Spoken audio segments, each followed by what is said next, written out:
Hallelujah. എല്ലാവരും വിശുദ്ധ Bible തുറന്ന് മത്തായി എഴുതിയ സുവിശേഷം 25-ാം അധ്യായം അതിന്റെ 21-ാമത്തെ വാക്യം വായിക്കുന്നു.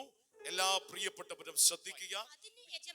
അതിന് യജമാനൻ നന്ന് നല്ലവനും വിശ്വസ്തനായ ദാസനെ, നീ അല്പത്തിൽ വിശ്വസ്തനായിരുന്നു, ഞാൻ നിന്നെ അധികത്തിലും വിചാരകനാക്കും. നിന്റെ യജമാനന്റെ സന്തോഷത്തിലേക്ക് പ്രവേശിക്ക എന്ന് അവനോട് പറഞ്ഞു. വളരെ പ്രസിദ്ധമായ ദൈവത്തിന്റെ വചനമാണ്. ഒരു യജമാനൻ പറയാണ് നന്ന്, ഗുഡ് തിങ്, ഏറ്റവും നല്ലത്. എന്നിട്ടൊരു കാര്യം പറയുവാണ്, നല്ലവനും വിശ്വസ്തനുമായ ദാസനെ, നീ അല്പത്തിൽ, ചെറിയ കാര്യത്തിൽ നീ വിശ്വസ്തനായിരുന്നു, അതുകൊണ്ട് നിന്നെ ഞാൻ എന്തോ ചെയ്യും, അധികത്തിലും വിചാരനാക്കും. എന്നിട്ട് അടുത്ത ദൂത് പറയുന്നു, നിന്റെ യജമാനന്റെ സന്തോഷത്തിലേക്ക്, അസ്വസ്ഥതയിലേക്ക് നീ പ്രവേശിക്കുക. അല്പത്തിൽ വിശ്വസ്തനായിരുന്നാൽ നിന്നെ അധികത്തിലും ദൈവം വിചാരനാക്കും. ദൈവത്തിന്റെ സ്വസ്ഥതയിൽ, സന്തോഷത്തിലേക്ക് തന്റെ മക്കൾക്ക് പ്രവേശിക്കാൻ സാധിക്കും. ഇനി ശ്രദ്ധിക്കണം, ഈ ആണ്ടിന്റെ അവസാനത്തെ സൺഡേയിലാണ് നമ്മൾ നിൽക്കുന്നത്. ഈ വചനം നിങ്ങൾ ഏറ്റെടുത്തുകൊണ്ട് പോയാൽ രണ്ട് കാര്യമാണ് 25-ാം അധ്യായത്തിൽ 1 മുതൽ വായിക്കുമ്പോൾ. ഒന്ന്, നമ്മൾ ബുദ്ധിയുള്ളവരായിരിക്കണം. നമ്മൾ എങ്ങനെ ആയിരിക്കണം? ബുദ്ധിയുള്ളവർ. അതിന് ഉപമ പറഞ്ഞ് 10 കന്യകമാര്, 5 കന്യകമാര് ബുദ്ധിയുള്ളവരും 5 കന്യകമാര് ബുദ്ധിയില്ലാത്തവരും. കാരണം മണവാളനെ എഴുന്നേൽക്കാൻ കാത്തു നിന്ന കന്യകമാരിൽ 5 പേര് വിളക്ക്, എണ്ണയൊക്കെ കരുതി വിളക്ക് കത്തിച്ചുകൊണ്ടിരുന്നു. അടുത്തത് വിളക്ക് കത്തുന്നുണ്ട്, പക്ഷെ എണ്ണ കരുതാതെ വിളക്ക്. ആ എണ്ണയും കൂടെ കരുതിയവരാണ് ബുദ്ധിയുള്ളവർ. എണ്ണ കരുതാത്തവരെയാണ് ബുദ്ധിയില്ലാത്തവർ. ബുദ്ധിയില്ലാത്തവർക്ക് ഒരു അബദ്ധം പറ്റി. യജമാനൻ അല്പം കൂടെ വരാൻ താമസിച്ചു. കൈ ഇരുന്നത് എന്ത് ചെയ്തു? കത്തി തീർന്നു. ബുദ്ധിയില്ലാത്തവർക്ക് യജമാനന്റെ അടുത്തേക്ക്, സ്വസ്ഥതയിലേക്ക് പ്രവേശിക്കാൻ പറ്റില്ല. കാരണം പെട്ടെന്ന് ധൃതി പിടിച്ച് എണ്ണ വാങ്ങിക്കാൻ ഓടി. പക്ഷെ ബുദ്ധിയുള്ളവർ എണ്ണയും കൂടെ കരുതി. അവർക്കറിയാം, യജമാനൻ അല്പം കൂടെ താമസിച്ചാലും ഞങ്ങൾ എണ്ണ താമസിക്കോ താമസിക്കാതിരിക്കോ ചെയ്യട്ടെ, കയ്യിൽ എണ്ണ കരുതും. ഈ ദുഷ്കാലമാകുന്ന ഈ ലോകത്തിൽ നമ്മൾ പ്രതീക്ഷ 24, അടുത്ത 24 പടയേതു പോവും. വെയില്, മഴ, സൂര്യൻ, ചന്ദ്രൻ, ലോകത്തിന്റെ അവസ്ഥകൾ എല്ലാം മാറി മറിയും. പുതിയ വണ്ടി വാങ്ങിച്ച് വീട്ടിലോട്ടിരുന്ന ആദ്യത്തെ ഒരു സംഭവം ഉള്ളൂ. ഒന്ന് വണ്ടി വാഷ് ചെയ്ത് കഴിയുമ്പോൾ വീണ്ടും വണ്ടി പഴയതായി. പണ്ടൊക്കെ ആയിരുന്നു വണ്ടി സ്റ്റിക്കർ, പുതിയ രജിസ്ട്രേഷൻ സ്റ്റിക്കർ ഒട്ടിച്ചാണ് വരുന്നത്. അപ്പൊ ഒരു 3-4 ദിവസം കൂടെ നമ്മുടെ കാർപോച്ചി വണ്ടി കിടക്കുമ്പോൾ പുതിയ വണ്ടിയാന്ന് പറയും. ഇന്നതല്ല, സിസ്റ്റം മാറി. നമ്പർ പ്ലേറ്റ് വെച്ചിട്ടാണ് ഷോറൂമിൽ നിന്ന് വണ്ടി ഇറങ്ങുന്നത്. അതുകൊണ്ട് പുതിയ വണ്ടി ഏതാ, പഴയ വണ്ടി ഏതാന്ന് അറിയത്തുപോലുമില്ല.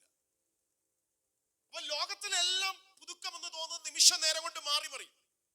പക്ഷെ ബൈബിൾ പറയുന്നു, തന്റെ ജനത്തോട് പറയും, എന്തൊക്കെ ലോകത്തിൽ സംഭവിക്കട്ടെ, ബുദ്ധിയുള്ളവരായി ജീവിക്കണം. ഈ വർഷത്തിലെ അവസാനത്തെ സൺഡേയിൽ പരിശുദ്ധ ഒരു വയസ്സായിട്ട് ബുദ്ധിയുള്ള ഒരു വിശ്വാസിയായി ജീവിക്കണം. ബുദ്ധിയുള്ളവൻ അറിയാം, എണ്ണ കത്തിക്കൊണ്ടിരുന്നാൽ മാത്രം പോരാ, എന്റെ എണ്ണ തീരും, അതിന് വീണ്ടും എണ്ണ കരുതിക്കോണം. ഇനിയുള്ള ദിവസങ്ങളിൽ എണ്ണ അവന്റെ ആത്മാവിനെ കരുതിക്കോണം. ഒരു 31 രാത്രി കൊണ്ട് തീരാനുള്ളതല്ല, ഒരു 1-ാം തീയതി കൊണ്ട് തീരാനല്ല. ദൈവം വെച്ച ആയുഷ് നിത്യത വരെ ഓടാൻ കരുതണം. ബുദ്ധിയോടെ ജീവിക്കണം.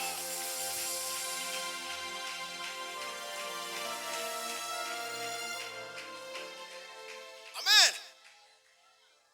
ആവേശം നല്ലതാ. ഞാൻ ഒരിക്കലും ആവേശം വേണം. 31-നും ഒരു പുതിയ വർഷത്തേക്കൊക്കെ ഒരു വേണം, ഒരു പുതുക്കവും ഒരു ചിന്തയും ഒരു ഒരുക്കവും. കാരണം അതൊക്കെ വേണം, വേണ്ടെന്നല്ല. പക്ഷെ അത് മണിക്കൂർ കൊണ്ട് തീരാനുള്ളതല്ല. ബുദ്ധിയുള്ളവരായി ജീവിക്കണം. എഫേസ്യർ 5-ൽ അപ്പോസ്തലനായ പൗലോസ് എഫേസ്യ സഭയ്ക്ക് ഇരുന്നപ്പോൾ ഒത്തിരി കാര്യം പറയുന്നുണ്ട്. ഞാൻ പറയുന്ന മാത്രം ശ്രദ്ധിച്ചാൽ മതി, സമയത്തിന്റെ ഇതുകൊണ്ട്. കർത്താവിന് പ്രസാദമായത് എന്തെന്ന് നിങ്ങൾ ചിന്തിച്ച് വെളിച്ചത്തിൽ നടക്കുവിൻ. തന്നോട്ട് പറയുന്നുണ്ട്, ഇത് ദുഷ്കാലമായാൽ സമയം തക്കത്തിന് ഉപയോഗിക്കുവിൻ. എഫേസ്യർ 5-17 ബുദ്ധിഹീനരാകാതെ ഗ്രഹിച്ചോളുവിൻ. ഇത് ദുഷ്കാലമാ. ബുദ്ധിഹീനമായി ജീവിക്കരുത്. കർത്താവിന്റെ ഇഷ്ടം എന്താ അത് മനസ്സിലാക്കി ജീവിക്കണം. അപ്പൊ അവിടെ അതാ പറയുന്നത്, ബുദ്ധിയുള്ളവരായി തീരുക. ഒത്തിരി കാര്യം അതിന്റെ ഇടയ്ക്ക്. ഉറങ്ങുന്നവനെ നീ ഉണരുക. ബുദ്ധിയുള്ളവനാണെങ്കിൽ ഉറക്കത്തിൽ പോത്തില്ല, അവൻ ഉണർന്നിരിക്കും. കന്യകമാർക്ക് അതാ പറ്റിയത്. അവരൊരു ഉറക്കത്തിൽ മയക്കത്തിൽ പോയി, ബുദ്ധിയില്ലാത്ത. അപ്പൊ ഇതിൽ നിന്നെല്ലാം ഒരു കാര്യം മനസ്സിലാക്കാം, ദൈവത്തിന്റെ ജനം എന്തായിരിക്കണം? ബുദ്ധിയുള്ളവരായിരിക്കണം. കാലം അതിന്റെ ദുഷ്കാലത്തിലേക്ക് പോയിക്കൊണ്ടിരിക്കുന്നു. എന്നെ ദൈവം എന്തിനാ വിളിച്ചേ എന്നത് മറന്നു പോകരുത്. ലോകത്തിൽ എന്തും നടന്നോട്ടെ, പക്ഷെ നമ്മൾ ബുദ്ധിഹീനരാവരുത്. എണ്ണയ്ക്ക് എണ്ണ കരുതിക്കോണം. കർത്താവിന്റെ ഇഷ്ടം എന്താ അതനുസരിച്ചിരിക്കണം. ഇരുട്ടിന്റെ നിഷ്ഫല പ്രവൃത്തികളോട് ഞാൻ കൂട്ടാളിയാകുന്നില്ല, അതിനെ ശാസിക്കുന്നു. അതാ ബുദ്ധിഹീനൻ. ഒരു വിളക്ക് കത്തിച്ചാൽ ഈ വിളക്ക് കത്തി നിൽക്കണമെന്ന് ആഗ്രഹിക്കുന്നവൻ ഇതിന്റെ അടുത്ത് കൊണ്ട് ഫാൻ കൊണ്ടുവെക്കുവോ? ഇല്ല. ബുദ്ധി കെട്ടവനാണെങ്കിൽ അടുത്ത് ഫാൻ കൊണ്ടുവെക്കും. ആ ഫാന്റെ പവറിന്റെ ഇതുകൊണ്ട് ഇതെന്ത് ചെയ്യും? കിട്ടും. അപ്പം നമ്മുടെ ജീവിതത്തിൽ ദൈവം പകർന്ന തീയെ, കത്തിച്ച ദീപത്തെ കെടുക്കുന്ന എന്തെങ്കിലും നമ്മുടെ ചുറ്റുമുണ്ടെങ്കിൽ അതിനെ വിട്ടുകളയാ. ബുദ്ധിഹീനരാകരുത്. അടുത്തിരിക്കുന്നവർ പറ്റുമെങ്കിൽ ഒന്ന് കരം കൊടുത്തിട്ട് പറ, ബുദ്ധിയുള്ളവരായി ജീവിക്കണം എന്ന് പറഞ്ഞു. ബുദ്ധിയുള്ളവരായി ജീവിക്കണം. ബുദ്ധിയുള്ളവരായി ജീവിക്കണം. ഇന്നൊരു തീരുമാനം എടുക്കണം. വല്ലാതെ ജീവിക്കരുത്. എന്റെ തീയെ കെടുത്താൻ സമ്മതിക്കരുത്. നിങ്ങളെല്ലാം യേശുവിനെ സ്വീകരിച്ച് അകത്തൊരു ആത്മാവിന്റെ ചൈതന്യം പകർന്നിട്ടുണ്ട്. അളവി വ്യത്യാസം ഉണ്ടെങ്കിലും അകത്തൊരു തീ കത്തിയിട്ടുണ്ട്. അല്ലെങ്കിൽ ഇന്ന് ഇവിടെ വന്നിരിക്കത്തില്ല. ഉറപ്പാ. ഒരു സാധനം വീണിട്ടുണ്ട്. അതിനെ ഒന്ന് കത്തിച്ചെടുക്കണം ഈ വരുന്ന വർഷത്തിലേക്ക്. ആമേ. ഒന്ന് ദൈവം ഇട്ടിട്ടുണ്ട്. അന്ധകാരത്തിൽ കിടന്നു, അന്ധകാരത്തെ പ്രകാശമാക്കി നമ്മുടെ ദീപത്തെ ദൈവം കത്തിച്ചു. ഒരു ചൈതന്യം ഉണ്ട്. അതിന് എന്ത് ചെയ്യണം? ബുദ്ധിയോടെ ജീവിച്ച് ഇത് ചെയ്യണം. വരുന്ന നാളുകളിൽ ദൈവത്തിന് എന്തോ ചെയ്യാനുണ്ട്. കാലം ദുഷ്കാലമാണ്, പക്ഷെ നമ്മൾ സമയം തക്കത്തിന് ഉപയോഗിക്കണം. ബുദ്ധിയുള്ളവൻ മാത്രമേ സമയം തക്കത്തിന് ഉപയോഗിക്കത്തുള്ളൂ. ബുദ്ധിയുള്ളവൻ മാത്രമേ വീണ്ടും എണ്ണ, കാരണം എണ്ണ ഉണ്ടെങ്കിലേ എന്റെ ദീപം കത്തി നിൽക്കത്തുള്ളൂ. എത്ര വർഷം ഇവിടെ നിൽക്കും നമുക്കറിയില്ല. എത്ര നാൾ ഈ ഭൂമിയിലുണ്ട് ആർക്കെങ്കിലും ഉറപ്പുണ്ടോ? ഇല്ല. നമ്മൾക്ക് ആർക്കും, എനിക്കുമില്ല, നിങ്ങൾക്കുമില്ല. നാളെ കാണുമെന്ന് എനിക്കും നിങ്ങൾക്ക് ആർക്കും ഒരു മനുഷ്യനും ഉറപ്പ് പറയാൻ പറ്റത്തില്ല. പക്ഷെ ഒരു കാര്യം ഉറപ്പാ, എത്ര ദൈവം വെച്ചിട്ടുണ്ടോ അതുവരെ എന്റെ ദീപം അണയാതിരിപ്പാൻ ഞാൻ ബുദ്ധിയുള്ളവനായി ആത്മാവിൽ നിറഞ്ഞുകൊള്ളുക.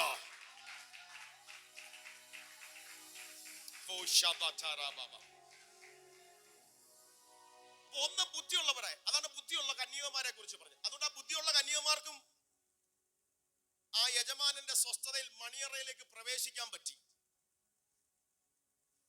കത്തി നിന്നാൽ എന്നെയും കൂടെ ഉണ്ടെങ്കിൽ ഒരിക്കൽ നിനക്കൊരു സ്വസ്ഥത ദൈവം തരും. ഇവിടെ എത്തിക്കേണ്ടടുത്ത് എത്തിക്കും. അതിന്റെ പൂർത്തീകരണം നിത്യതയിലും കാണും. യജമാന്റെ സ്വസ്ഥതയിലേക്ക്, സമാധാനത്തിലേക്ക് പ്രവേശിക്കുക. ആ യജമാനം വരും. ഇതേപോലെ നമുക്ക് വേണ്ടിയുള്ള വാഗ്ദത്തം വരും, നിശ്ചയം. പക്ഷെ ബുദ്ധിയുള്ളവരുടെ വെയിറ്റ് ചെയ്യ്. ആരൊക്കെ കളിയാക്കിയാലും നീ എണ്ണ കരുതിക്കൊണ്ട് വെയിറ്റ് ചെയ്യ്. ബുദ്ധിയുള്ളത് പോലെ നിൽക്ക്. യജമാനൻ വരുന്നൊരു കാഹളം കേൾക്കും. നിന്റെ വിടുതലിന്റെ ശബ്ദം നീ കേൾക്കും. അന്ന് വിടുതൽ അനുഭവിക്കും. ചിലരോട് പറയാ, നീ കാത്തിരിക്കുന്ന വൃഥാ അല്ല, നീ ബുദ്ധിയോടെ കാത്തിരിക്കുന്ന വൃഥാവല്ല.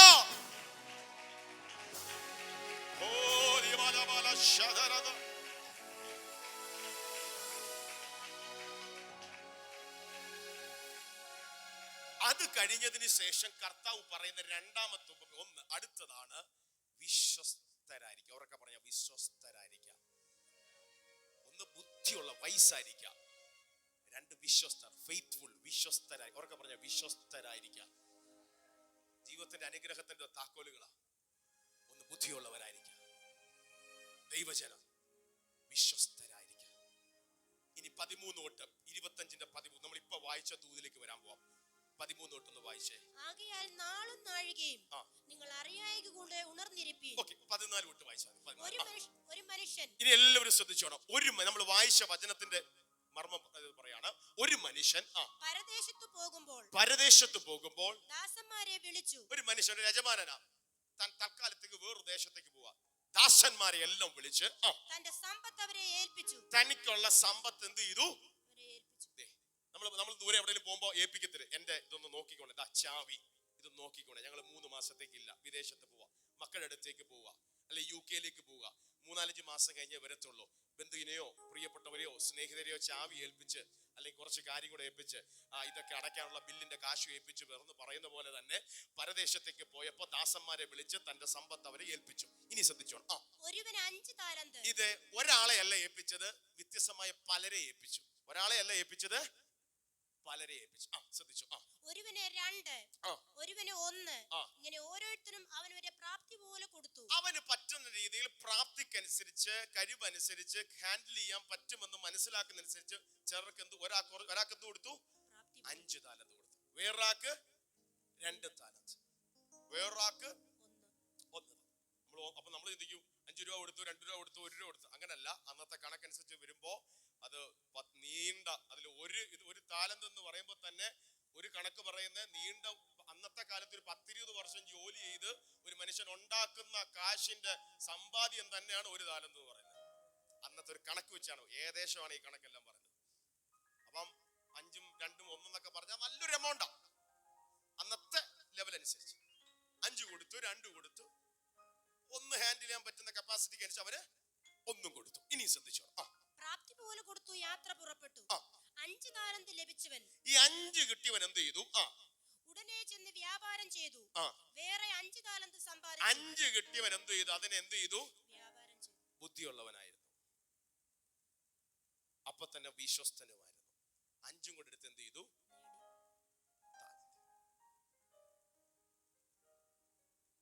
അടുത്തത് എന്ത് ചെയ്തു? അങ്ങനെ തന്നെ 2 താലന്ത് ലഭിച്ചവൻ വേറെ 2 നേടി. 2 ലഭിച്ചവൻ വേറെ 2 നേടി. അടുത്തത് 1 ലഭിച്ചവനോ 1 കിട്ടിയവൻ എന്ത് ചെയ്തു? പോയി നിലത്ത് ഒരു കുഴി കുഴിച്ച് യജമാന ദ്രവ്യം മറച്ചു വെച്ചു. 1 കിട്ടിയവൻ മാത്രം എന്ത് ചെയ്തു? കുഴി കുഴിച്ചിട്ട് എന്ത് ചെയ്തു? മറച്ചു വെച്ചു. ഇവിടാണ് നമ്മുടെ മനോഭാവം. ഇപ്പൊ ഉദാഹരണം എല്ലാവരും ശ്രദ്ധിച്ചേ. ഇവിടെ ഇരിക്കുന്ന ആർക്കും ഒരാൾക്ക് 5 തേങ്ങ ഞാൻ തന്നെന്ന് വിചാരിച്ചു. നിങ്ങൾക്ക് കൂടെ വാസന 5 തേങ്ങ ഇതെന്തോ ആവാനാ. പക്ഷെ ബുദ്ധിയുള്ളവനാണെങ്കിൽ ഞാൻ തന്നത് 3-ാം വർഷത്തെ സാധനമാണ്, ഒറിജിനൽ സൂപ്പർ വിത്ത. ബുദ്ധിയുള്ളവൻ 5 എണ്ണം കൊണ്ട് നട്ടാൽ ഒരു 3.5 വർഷം കഴിയുമ്പോൾ 1,500 തേങ്ങ ഉണ്ടാക്കുന്ന വകുപ്പ് നിങ്ങൾക്ക് ഉണ്ടാക്കാൻ പറ്റും. അതല്ലെങ്കിൽ 5 തേങ്ങ അപ്പ പൊട്ടിച്ച് അപ്പ തന്നെ അന്ന് ചമ്മന്തിയാക്കി 5 തേങ്ങ അന്ന് കൊണ്ട് തീർക്കാം.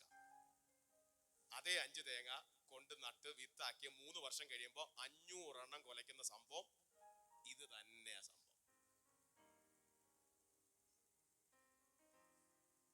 ഒരു ഉദാഹരണമായിട്ടൊക്കെ പറഞ്ഞതാ. അപ്പൊ 5 കിട്ടിയവൻ എന്ത് ചെയ്തു? അടുത്ത 5 കൂടെ ഉണ്ടാക്കി. 2 കിട്ടിയവൻ എന്ത് ചെയ്തു? 1 കിട്ടിയവൻ എന്തായാലും യജമാനൻ തിരിച്ചു കൊടുക്കാനുള്ളതല്ലേ, എന്തായാലും യജമാനം വരുമല്ലോ, നശിക്കാതിരിക്കാൻ വേണ്ടി മൂടി വെച്ച്. നമ്മുടെ മേൽ ദൈവം തന്നതും നമുക്ക് ദൈവം പകർന്നതും മൂടി വെച്ച് പോവാനുള്ളതല്ല, ചില പ്രവൃത്തിയായിട്ട് മാറാനുള്ളതാണ്. ഇന്ന് ഒരു തീരുമാനം എടുക്കണം. എവിടെങ്കിലൊക്കെ മൂടി വെച്ചിട്ടുണ്ടെങ്കിൽ അതെല്ലാം മാറ്റണം. ഇനി ശ്രദ്ധിച്ചേ, ഇനി താരോട്ട് വായിച്ചേ. വളരെ കാലം കഴിഞ്ഞ ശേഷം ആ ദാസന്മാരുടെ യജമാനൻ വന്ന് അവരുമായി കണക്ക് തീർത്തു. വളരെ കാലം ശേഷം എന്ത് ചെയ്തു? യജമാനൻ വന്നു. ഒരു കാര്യം ഉറപ്പാ, നാളെ എത്ര കഴിഞ്ഞാലും യജമാനൻ വരും. ആത്മീയത്തിൽ വെളിപ്പാടി പറയാം, യേശു വരും. അവനൊത്തൊരു സന്നദ്ധിയുണ്ട്, കണക്ക് ബോധിപ്പിക്കുന്നൊരു നാളുണ്ട്. ഇവിടെ എങ്ങനെയൊക്കെ ജീവിച്ചാലും ഏതൊക്കെ ലെവലിലായാലും എൻ്റെ അപ്പന്റെ സന്നദ്ധിയിൽ നിൽക്കുന്ന ഒരു കാലമുണ്ട്. ഉറപ്പാ ഉണ്ടെന്ന് പറഞ്ഞാലും ഇല്ലെന്ന് പറഞ്ഞാലും പകുതിയെ ഉള്ളെന്ന് പറഞ്ഞാലും എന്തൊക്കെ പറഞ്ഞാലും ബൈബിൾ വിളിച്ചു പറയുന്നു, ദൈവത്തിന്റെ മാറ്റമില്ലാത്ത വചനം വിളിച്ചു പറയുന്നു, ഏത് മനുഷ്യവനും സകല ആബാലവൃദ്ധ ജനവും എന്റെ ദൈവത്തിന്റെ സിംഹാസനത്തിന്റെ മുമ്പിൽ നിന്നേ പറ്റൂ. ഒരിക്കൽ മരണവും നിത്യതയും ദൈവം വച്ചിരിക്കുന്നു. കണക്ക് ബോധിപ്പിക്കുന്ന ഒരു നാളുണ്ട്. കണക്ക് ബോധിപ്പിക്കുന്ന ഒരു നാളുണ്ട്. യജമാനൻ വന്ന് ചോദിക്കും. 5 കിട്ടിയവൻ ഭയങ്കര സന്തോഷം. 5 കിട്ടിയവൻ എന്ത് ചെയ്തു? ഇനി വായിച്ചേ. 5 താലന്ത് ലഭിച്ചവൻ അടുക്കൽ വന്നു, വേറെ 5 കൂടെ കൊണ്ടുവന്നു. യജമാനനെ, 5 താലന്തല്ലോ എന്നെ ഏൽപ്പിച്ചത്. 20ാമത്തെ വാക്യം വായിച്ചേ. യജമാനനെ, നീ എനിക്ക് 5 താലന്തല്ലയോ തന്നത്? ഞാൻ 5 താലന്ത് കൂടെ നേടിയിരിക്കുന്നു. ഞാൻ 5 താലന്തും കൂടെ നേടിയിരിക്കുന്നു. നീ 5 എനിക്ക് തന്നു, ഞാൻ 5ഉം കൂടെ ഞാൻ നിനക്ക് തരും. എന്നിട്ട് അവനെ നോക്കി യജമാനൻ വിളിച്ച വിളി എന്താണ്? 21. അതാ നമ്മൾ ഇന്ന് വായിച്ച ദൂത്. അതിന് യജമാനൻ നല്ലവനും വിശ്വസ്തനുമായ ദാസനെ, നല്ലവനും വിശ്വസ്തനുമായ ദാസനെ, നീ അല്പത്തിൽ വിശ്വസ്തനായിരുന്നു, നീ അല്പത്തിൽ വിശ്വസ്തനായിരുന്നു, ഞാൻ നിന്നെ അധികത്തിന് വിചാരകനാക്കും, ഞാൻ നിന്നെ അധികത്തിലും വിചാരകനാക്കും. നിന്റെ യജമാനന്റെ സന്തോഷത്തിലേക്ക് പ്രവേശിക്കുക എന്ന്, നിന്റെ യജമാനന്റെ സന്തോഷത്തിലേക്ക് പ്രവേശിക്കുക എന്ന് അവനോട് പറഞ്ഞു. എന്തോ മനോഹരമായ വാക്യമാണ്. അവിശ്വസ്തയോടെ 5ഉം കൂടെ ചെയ്തവൻ അവനോട് പറയാ, വിശ്വസ്തദാസനെ, നിന്നെ ഏൽപ്പിച്ചതിൽ നീ വിശ്വസ്തത കാണിച്ചു. അവനോട് സ്വസ്ഥത ദൈവം കൽപ്പിക്കും. നല്ലവനും വിശ്വസ്തനുമായ ദാസനെ. അത് മാത്രമല്ല, അല്പത്തിൽ നീ വിശ്വസ്തനായതുകൊണ്ട് നിന്നെ അധിക കാര്യങ്ങളോടെ ദൈവം ഏൽപ്പിക്കും. ഇന്ന് പകൽ ദൈവം സംസാരിക്കുന്നത്, ഈ ദിവസങ്ങളിൽ വിശ്വസ്തനാകാൻ നമ്മൾ സമർപ്പിച്ചോ, വരുന്ന ദിവസങ്ങളിൽ, വർഷങ്ങളിൽ അധികത്തിലും നിന്നെ വിചാരകനാക്കി ദൈവം മാറ്റും.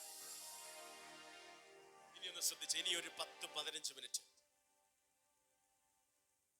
അല്പത്തി വിശ്വസ്തനായിരിക്കാം.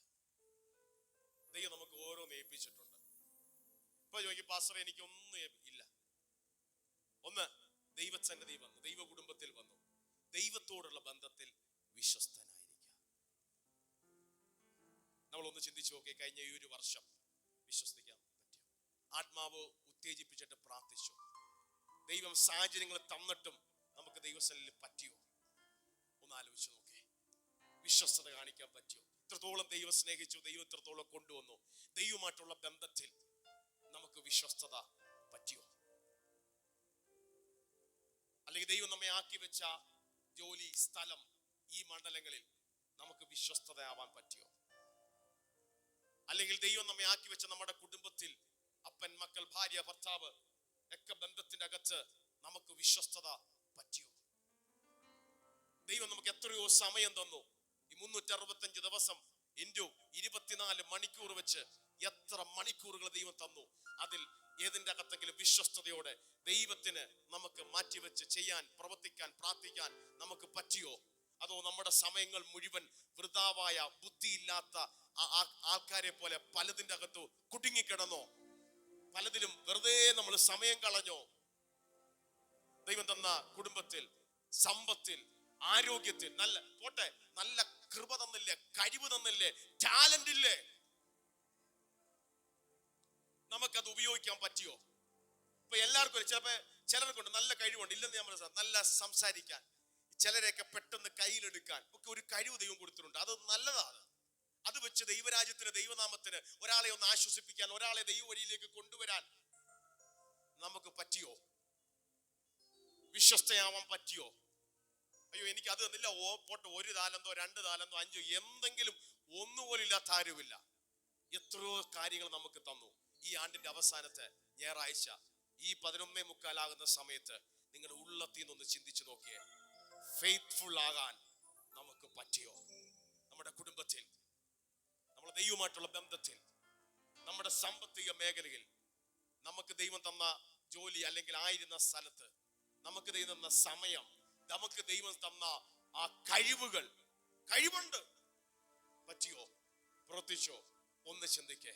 അല്ലെങ്കിൽ ഇന്നൊന്നും കൂടെ ഒന്ന് ദൈവസന്നിധിയിൽ സമർപ്പിച്ച് ഫെയ്ത്ത്ഫുൾ, വിശ്വസ്തനായിരിക്കാം. 24 മണിക്കൂർ നമുക്ക് കിട്ടിയിട്ട് ഓക്കെ, ചില ദിവസങ്ങളൊക്കെ നമുക്ക് യാത്രയും ക്ഷീണവും ഒക്കെ കാണും. എങ്കിലും അയ്യോ പ്രാർത്ഥിക്കാൻ സമയമില്ല പാസ്റ്ററെ, ബൈബിൾ വായിക്കാൻ സമയമില്ല, എല്ലാം ഭയങ്കര തിരക്കാ. എങ്ങോട്ട് നമ്മൾ ഓടുക? എന്നിട്ട് എന്തോ കാണിക്കാനാ, നമുക്ക് എന്തോ കിട്ടും.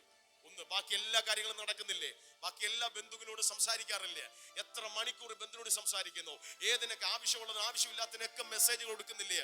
പക്ഷെ ദൈവസന്നിധിയിൽ നമുക്ക് പ്രാർത്ഥിക്കാൻ പറ്റിയോ? വചനം വായിക്കാൻ പറ്റിയോ? ദൈവമായിട്ടുള്ള ആരാധനയിൽ പറ്റിയോ? ദൈവം തന്ന കൃപകളിൽ വിശ്വസ്തനാകാൻ പറ്റിയോ? നമ്മൾ സ്റ്റേജ് മുതൽ നമ്മൾ ശുശ്രൂഷകർ എല്ലാവരോടും ദൈവം സംസാരിക്കുന്നത്, എന്നോടുൾപ്പെടെ സകലരോടും ഇന്ന് പകൽ ദൈവം സംസാരിക്കുക. ദൈവസന്നിധിയിൽ നമുക്ക് അധികം വിശ്വസ്തരാകാം.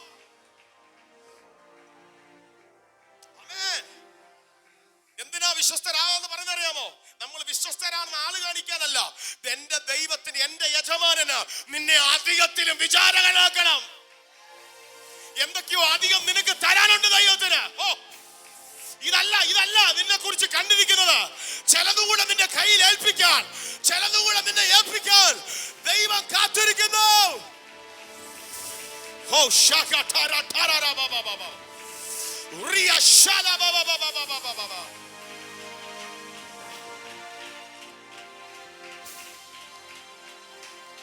അല്പത്തിൽ വിശ്വസ്തനെ അധികത്തിൽ വിചാരകനാക്കും.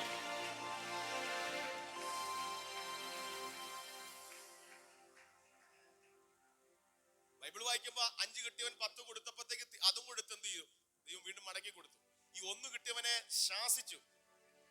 ദുഷ്ടദാസനെന്നാ പറഞ്ഞത്, നല്ലവനെ നല്ല ദുഷ്ട ദാസി. ഒന്നുമില്ലാത്തവനെയും കൂടെ പറിച്ചെടുത്ത് ദൈവം ഉള്ളവനും തിരിച്ചു കൊടുത്തു. വിശ്വസ്തരാകാൻ ദൈവം നമ്മെ വിളിക്കുന്നു. അല്പത്തിൽ അതൊന്നും വിഷയമില്ല. ബൈബിൾ ഒത്തിരി മനോഹര വാക്കുണ്ട്. അല്പം. ഈ മാർത്ത മറിയുടെ വിഷയത്തിൽ യേശു പറയുന്നുണ്ട്,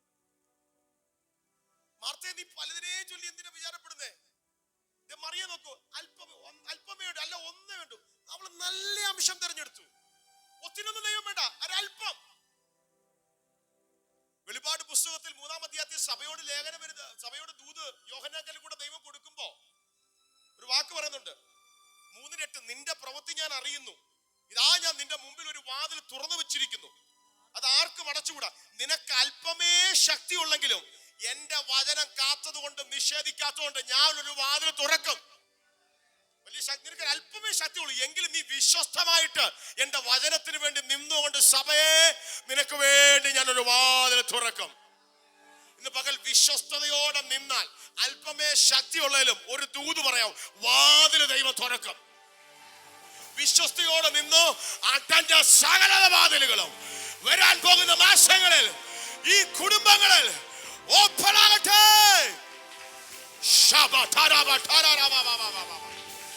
പ്രാപിച്ചോ?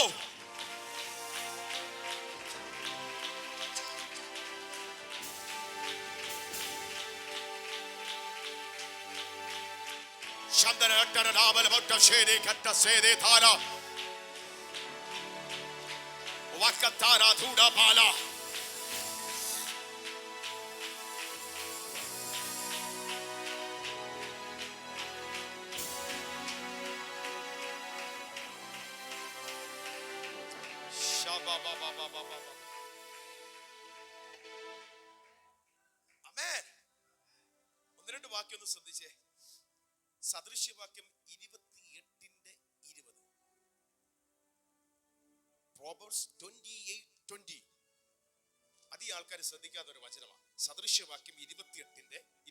അതിന്റെ ഫസ്റ്റ് എ പാർട്ടാണ് നമ്മൾ പ്രത്യേകം എടുത്ത് പറയുന്നത്. സദൃശ്യവാക്യം 28:20. മോനെ അത് സ്ക്രീനിൽ കാണിച്ചാലും നല്ലതായിരിക്കും, എല്ലാവർക്കും കാണാലോ. എല്ലാരും എടുക്കുക, ബൈബിളിൽ തന്നെ നോക്കുക. യെസ്, ഒന്ന് വായിച്ച സിസ്റ്ററെ. സദൃശ്യം 28:20. വിശ്വസ്ത പുരുഷൻ അനുഗ്രഹ സമ്പൂർണൻ, ധനവാനാകേണ്ടതിന് ബന്ധപ്പെടുന്നവനോ ശിക്ഷ വരാതിരിക്കയില്ല. അപ്പൊ വിശ്വസ്ത പുരുഷൻ അനുഗ്രഹ സമ്പൂർണൻ. ഇനി ഞാൻ അതിന്റെ യഥാർത്ഥ മലയാളം ഒന്ന് വായിക്കാം, ഇംഗ്ലീഷിൽ മലയാളം. വിശ്വസ്ത മനുഷ്യൻ സമർത്ഥമായി അനുഗ്രഹിക്കപ്പെടും. വിശ്വസ്ത പുരുഷൻ എന്ന് പറയുമ്പോൾ തന്നെ വിശ്വസ്ത മനുഷ്യൻ ആരും ആയിക്കോട്ടെ സമർത്ഥമായി അനുഗ്രഹിക്കും. എന്നാൽ സമ്പന്നനാകാൻ തിടുക്കം കാട്ടുന്നവൻ, ട്രിക്ക് കാണിക്കുന്നവൻ, അവിശ്വസ്തത കാണിക്കുന്നവൻ, അവൻ ശിക്ഷിക്കപ്പെടാതെ പോകുകയില്ല. അപ്പൊ വിശ്വസ്തയോടെ നിന്നാൽ നീ അനുഗ്രഹിക്കപ്പെട്ടിരിക്കും.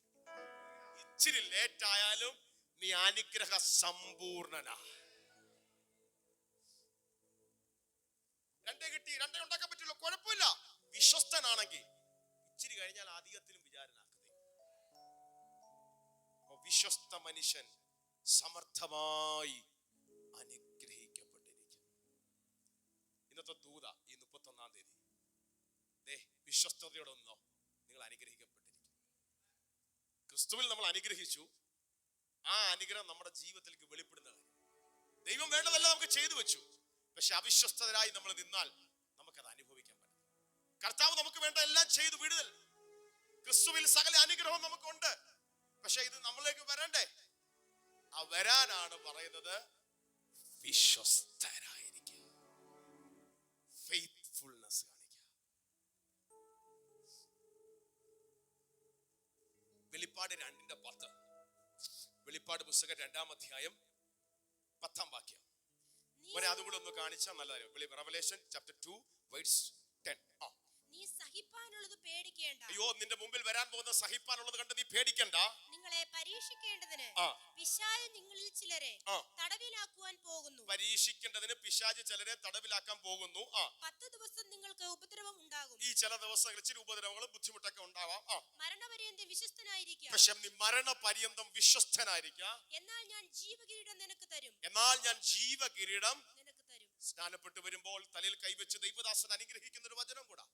നിന്റെ ജീവിതയാത്രയിൽ ബുദ്ധിമുട്ടുകൾ, പ്രയാസങ്ങൾ, പരീക്ഷണങ്ങൾ, ടെംപ്ടേഷൻസ് ഒക്കെ നിനക്കുണ്ടാകാം. പക്ഷെ നീ പിടിച്ചു നിന്നാൽ, മരണപര്യന്തം നീ വിശ്വസ്തനായിരുന്നാൽ, ഒരു കർത്താവ് നിനക്കൊരു സമ്മാനം വെച്ചിട്ടുണ്ട്. നീ ജീവകിരീടം പ്രാപിക്കും. ആമേൻ. ജീവകിരീടം പ്രാപിപ്പാൻ ദൈവം ഒരു ദൂതൊന്ന് പറഞ്ഞിട്ട് പറഞ്ഞ് നമ്മളൊരു പ്രയർ സെഷനിലേക്ക്, അവസാന സെഷനിലേക്ക് വരും. ഇനി ഒരു 5 മിനിറ്റ് ഇനി ശ്രദ്ധിച്ച്. ഈ അല്പത്തി വിശ്വസ്തനായ, ഞാൻ പറഞ്ഞല്ലോ നമ്മൾ ഏതൊക്കെ ഏരിയ നമ്മൾ വിശ്വസ്തൻ, നമ്മൾ അവസാനം അത് ഒന്നുകൂടെ ഒന്ന് ധ്യാനിക്കും. ആ അല്പത്തെ ദൈവകരങ്ങളിലേക്ക് കൊടുത്തു. അയ്യോ എനിക്കിതേ ഉള്ളൂ, വിഷയമല്ല. ദൈവകരങ്ങളിലേക്ക് കൊടുത്താൽ അല്പത്തെ ദൈവം അത്ഭുതകരമായിട്ട് മാറ്റും. ഉറക്കെ പറ, അല്പത്തെ അത്ഭുതകരമായി മാറ്റും. ആ ദൂതും കൂടെ ഇന്ന് പറയാൻ പോവാ. എന്തുകൊണ്ട് അല്പത്തെ വിശ്വസ്തനായത്? അയ്യോ എനിക്കിതേ ഉള്ളൂ. ചിലരുണ്ട് ഇതേ ഉള്ളൂ. അല്ല, ആദ്യം നിക്ക്. ദൈവം ഭയങ്കര വിടുതൽ നിങ്ങളുടെ ജീവിതത്തിൽ ചെയ്യും. നമുക്കറിയാതൊരു സംഭവത്തിൽ ഒത്തിരി സംഭവമുണ്ട്. ഒരു കാര്യം മാത്രം പറയാം. ഇനി എല്ലാവരും ശ്രദ്ധിച്ചു. നമുക്കറിയാം ഏലിയാവിനെ കുറിച്ച് പറയാം. ഏലിയാവ് എന്ന് പറയുന്ന പ്രവാചകൻ. ഏലിയാവ് എന്ന പ്രവാചകൻ ദൂത് പറഞ്ഞു. ഞാൻ പറഞ്ഞിട്ടല്ലാതെ മഞ്ഞും മരയും പെയ്യത്തില്ലെന്ന് കൊട്ടാരത്തിൽ ചെന്ന് രാജാവിനോട് പറഞ്ഞു. മഴയൊക്കെ നിന്നു. അതുവരെ കുറച്ചു നാളത്ത് കെരീത് തോട്ടിലേക്ക് പോയി, അവിടെ പോയി പാർക്കാൻ പറഞ്ഞു. ഒളിച്ചിരുന്നു. തോട്ടിലെ വെള്ളം കിട്ടും. തക്ക സമയത്ത് കാക്ക പറന്നെത്തും, ആഹാരം കൊണ്ടുവരും. ഒരു കുഴപ്പമില്ല, നല്ല സംഭവം. നമ്മുടെ ഭാഷയിൽ പറഞ്ഞാൽ കാക്കയെ കൊണ്ട് കാറ്ററിംഗ് സർവീസ് ദൈവം നടത്തിച്ചു. രാവിലെ എത്തി, വൈകിട്ടെത്തി, രാവിലെ എത്തി, വൈകിട്ടെത്തി. ഒരു കാര്യം, വിശ്വസ്തനായി ദൈവം പറഞ്ഞെടുത്ത് നിന്നാൽ നിനക്കെത്തേണ്ടടുത്ത് എത്തിയിരിക്കും. കൊച്ചു പിള്ളേർ വീട്ടിലുള്ളവർക്കറിയാം കാക്കയുടെ ഒരു സ്വഭാവം. ചോറ് കൊടുക്കാൻ തുടങ്ങുമ്പോഴത്തേക്ക് കുഞ്ഞിനെ രാവിലെ ദോശ കൊടുക്കാൻ നിൽക്കും. വെളിയിലോട്ടൊന്ന് നിന്നാ മതി. ഹല്ലേലൂയ.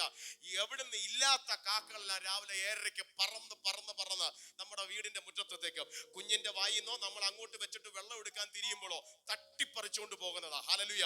തട്ടിപ്പറിച്ചുകൊണ്ട് പോകുന്ന കാക്കയെ കൊണ്ട് ഒരു ഭക്തന് കൃത്യ സമയത്ത് ആഹാരത്തെ കൊണ്ടെത്തിക്കാൻ എന്റെ ദൈവം വിശ്വസ്തനാണ്. ഇന്ന് പകൽ ദൈവം എത്ര വിശ്വസ്തനാണെന്നറിയാമോ? മനുഷ്യൻ മാറിയാലും മാറാത്ത ദൈവമോ? അങ്ങനെയെങ്കിൽ എന്റെ ദൈവത്തോട് നീ വിശ്വസ്തത കാണിച്ചാൽ, ചിലരോട് പറയുന്നു, ചിലത് നിനക്ക് എത്താൻ പോവുകയോ, ചിലത് നിനക്ക് എത്താൻ പോവുകയോ. ഓ ഓ ഓ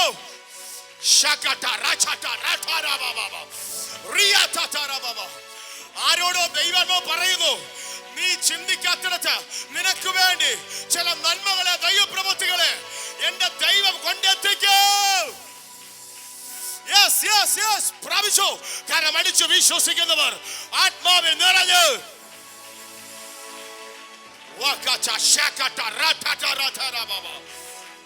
ചിലത് ദൈവം എത്തിക്കും.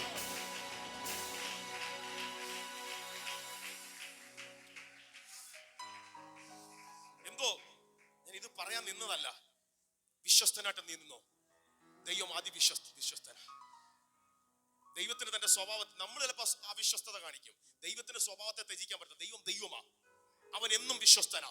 എങ്കിൽ നമ്മളും കൂടെ ഒരു വിശ്വസ്തത കാണിച്ചാൽ എത്രയധികം, ആരോടോ ദൈവം പറയുന്നു, അധികം താമസിക്കാതെ നിനക്ക് എത്തിച്ചേരേണ്ടത്, നിന്റെ കൂടാരത്തിൽ അനുഭവിക്കേണ്ടത് ചിലത് ദൈവാത്മാവ് എത്തിക്കാൻ പോകുന്നെന്ന് ഈ ആണ്ടിന്റെ അവസാനത്തെ സഭായോഗത്തിൽ ദൈവാത്മാവ് പ്രവചിക്കുന്നു, വിളിച്ചു പറയുന്നു.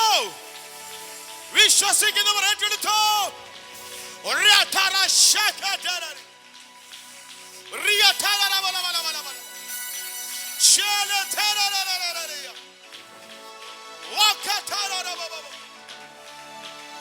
Jesus.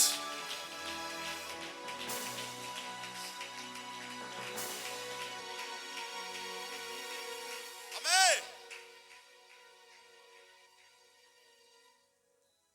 ഈ മഴ പെയ്യാത്തോണ്ട് തോട്ടിലെ വെള്ളം നിന്നു. തോട്ടിലെ വെള്ളം നിന്നപ്പം ദൈവം പറഞ്ഞു, നീ അവിടെ നിന്ന് പോകാൻ പറഞ്ഞു. ഇനി വെള്ളം കിട്ടത്തില്ല, തോട്ടിലെ മഴയില്ല. ദൈവം പറഞ്ഞു, നീ നേരെ സാരാഫത്തിലോട്ട് ചെല്ലാം. അവിടെ ഒരു വിധവയുണ്ട്, വിധവയോട് ഞാൻ കൽപ്പിക്കാം, നിനക്ക് വേണ്ടതല്ല. നേരെ സാരാഫത്തിലോട്ട് ചെല്ലുമ്പോൾ ബൗണ്ടറി ആണല്ലോ, ഒരു സ്ഥലം. അന്ന് പട്ടണത്തിന് ഇങ്ങനെ വാതിലുണ്ട്, ഒരു പട്ടണത്തിന് അടുത്ത വാതിൽ. ഇപ്പൊ ഇവിടെ എല്ലാം ബോർഡ് വെച്ചു, നിങ്ങൾക്ക് അറിയാം. പുനലൂർ കഴിയുമ്പോൾ ഇളമ്പുലമ്പോ വെൽക്കം ടു വിളക്കുടി പഞ്ചായത്ത്, ഇവിടുന്ന് ഇച്ചിരി അങ്ങോട്ട് പോകുമ്പോൾ വെൽക്കം ടു കരവാളൂർ പഞ്ചായത്ത്. എല്ലാവരും പഞ്ചായത്ത് തിരിച്ച് ബോർഡ് വെച്ചിട്ടുണ്ട്. അതേപോലെ പട്ടണവാതിലേക്ക് സാരാഫത്തിലോട്ട് അടുത്തപ്പോൾ ഒരു സഹോദരിയെ കണ്ട്. സഹോദരി വിറക് പറക്കിക്കൊണ്ടിരിക്കുക. വിറക് പറക്കിക്കൊണ്ടിരിക്കുന്ന സഹോദരിയോട് പറഞ്ഞു, എനിക്ക് കുടിക്കാൻ ഇച്ചിരി വെള്ളം വേണമെന്ന് പറഞ്ഞു. സഹോദരി വിറക് പറക്കിയ സഹോദരി കുടിക്കാൻ വെള്ളം എടുക്കാൻ അങ്ങോട്ട് പോയപ്പോ വീണ്ടും പ്രവാചകനായ ഏലിയ പ്രവാചകൻ ശുശു ഉറക്കെ വിളിച്ചത്, ബൈബിൾ അങ്ങനെ ഉറക്കെ വിളിച്ചിട്ട് പറഞ്ഞു, യോ വെള്ളം എടുക്കാൻ മാത്രം പോവില്ലയോ, അല്പം അപ്പം കൂടെ കൊണ്ടുവരാൻ പറഞ്ഞു, കഴിക്കാൻ ഫുഡ്. അപ്പരാണ് സഹോദരി പറയുന്നത് തിരിഞ്ഞ്, ദൈവദാസൻ വന്നപ്പോ എന്തുവാ കണ്ടേന്നറിയാമോ, ഞാൻ 2 വിറക് പറക്കുക. മലയാളം ബൈബിൾ അങ്ങനെ കിടക്കുന്നത്, 2 വിറക്, ചെറിയ കുറച്ച് വിറക്. 2 വിറക എന്ന് പറഞ്ഞ് വിറക്കെന്ന് വെച്ചാൽ ആ 2 വിറകിനുള്ള സംഭവമേ എന്റെ വീട്ടിലുള്ളൂ. അല്പം മാവ് കലത്തിൽ, തുരുത്തിയിൽ ഒരു ഇച്ചിരി എണ്ണയുണ്ട്, ഇതും കൂടെ വെച്ച് എന്റെ കുഞ്ഞുങ്ങൾക്ക് കൊടുത്ത് ഞങ്ങൾ മരിക്കാനിരിക്കുക. ക്ഷാമമാ, ഒന്നും ഇനി വീട്ടിലില്ല, ലാസ്റ്റ് ചാൻസാ. അതുകൊണ്ട് 2 വിറകെ പറക്കുന്നുള്ളൂ, ഇനിയില്ല. പക്ഷെ പ്രവാചകൻ പറയുന്നു, നീ ഒരു വിശ്വസ്തത ഇപ്പൊ കാണിക്കാമോ? ആദ്യം നീ എനിക്ക് ഉണ്ടാക്കി കൊണ്ടുവാ. നീ അത് ചെയ്താൽ ഇനി മഞ്ഞും മഴയും പെയ്യുന്നത് വരെ ആയുസ് നിന്റെ കലത്തിലെ മാവ് കുറയത്തില്ല. നീ എത്ര ഉപയോഗിച്ചാൽ ആ തുരുത്തിയിലെ എണ്ണ കുറയത്തില്ല. ശ്രദ്ധിച്ചേ, സംഭവിച്ചത് എന്താ? അവൾ ആദ്യം ചെന്ന് എന്ത് ചെയ്തു? അതാ വിശ്വസ്തത. ആദ്യം എന്ത് ചെയ്തു? ദൈവദാസന് വേണ്ട ആ അല്പ എണ്ണ എടുത്ത് മാവെടുത്ത് അപ്പം കൊണ്ട് കൊടുത്തു. ഞാൻ പറയാം, ആ പിക്ചറായിട്ട് നിങ്ങൾ ശ്രദ്ധിച്ചേ. ഈ പിക്ചറായിട്ട് പറയുമ്പോൾ എല്ലാവരും മറക്കത്തില്ലല്ലോ. ആദ്യം വിശ്വസ്തത കാണിച്ചു. അവർക്ക് വേണേ കഴിച്ചു തീരാം, അവർക്കറിയാം ആ കൂടി ഇച്ചിരി മാവുണ്ട്, ഇച്ചിരി ഉണ്ട്, എനിക്കും എന്റെ കൊച്ചിനും മാത്രമേ ഉള്ളൂ. പക്ഷെ വിശ്വസ്തത അതല്ല. എന്റെ ദൈവദാസൻ, ദൈവാത്മാവ് ഒരു വാക്ക് ആലോചന പറഞ്ഞു, അതിന് കീഴ്പ്പെടുകയാണ്. ആദ്യം ഒരു അപ്പു എടുത്തുകൊണ്ട് വെള്ളം എടുത്തുകൊണ്ട് ദൈവദാസന്റെ കൊണ്ടുകൊടുത്തു. ഞാൻ പറയാം, എന്റെ ചിന്തയെ പറയാം. ദൈവദാസൻ കഴിച്ചുകൊണ്ടിരിക്കുന്നു, പുള്ളിക്കാഴ്ത്തി ചെന്നു, തനിക്കും മക്കൾക്കും മാവ് ഒഴിച്ചു. വീണ്ടും ആ കലത്തി മാവുണ്ട്, ചുട്ടു, കഴിച്ചു. വൈകിട്ടായപ്പോ വീണ്ടും നോക്കുന്നു, വീണ്ടും ആ എടുത്തത് അത് അതുപോലെ തന്നെ ഉണ്ട്. ഹല്ലേലൂയ. താൻ എടുക്കുന്നുണ്ട്, ആ മാവ് അതുപോലെ തന്നെ ഉണ്ട്, എണ്ണയും അതുപോലെ തന്നെ. ഒരു 2 വിറക് കൊണ്ട് പറക്കാൻ തീർന്നവർ വൈകിട്ട് വീണ്ടും വിറക് പറക്കാൻ പോയി. ഹല്ലേലൂയ. വീണ്ടും പറക്കാൻ പോയി, വീണ്ടും വരുന്നതോ അടുത്ത ദിവസം, അതിന്റെ അടുത്ത ദിവസം വീണ്ടും വിറക് പറക്കി. ഈ വിശ്വസ്തത കാണിച്ചാൽ നിന്നെ അനുഗ്രഹിക്കുന്ന ദൈവമുണ്ട്. അല്പത്തിൽ വിശ്വസ്തനെ അധികത്തിൽ വിചാരകനാക്കുന്ന ദൈവം.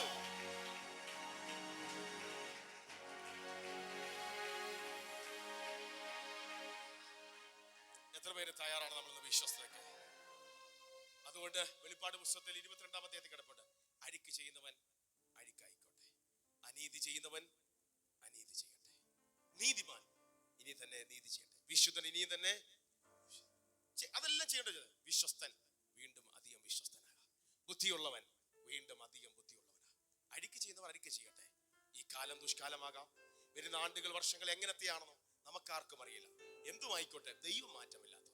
എന്തൊക്കെ മാറിയാലും ദൈവം വിശ്വസ്തൻ. അതുകൊണ്ട് ഇന്നേ അവസാനത്തെ സഭായത്തിൽ എല്ലാവരും ദൈവസ്ഥലം എഴുന്നേറ്റ് നിന്നേ. എല്ലാവരും ദൈവസ്ഥലം എഴുന്നേറ്റ് നിന്നേ. Thank you Jesus.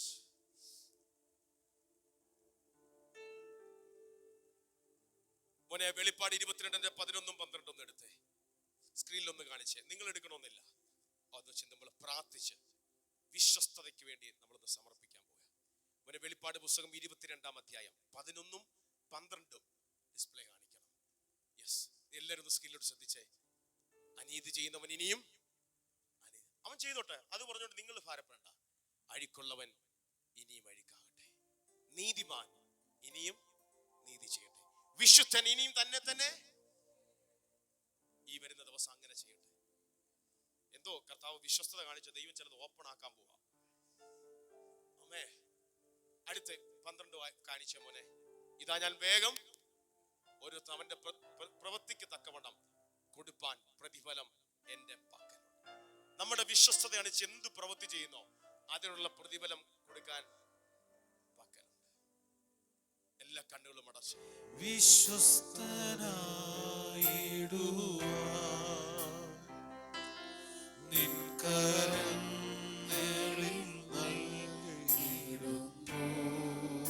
ചേർന്ന് പാടിയേ.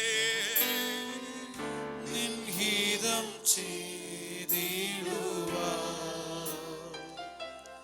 അഗ്നിയാൽ എന്നെ നിറച്ചിടുക. വിശ്വസ്തനാകുവാൻ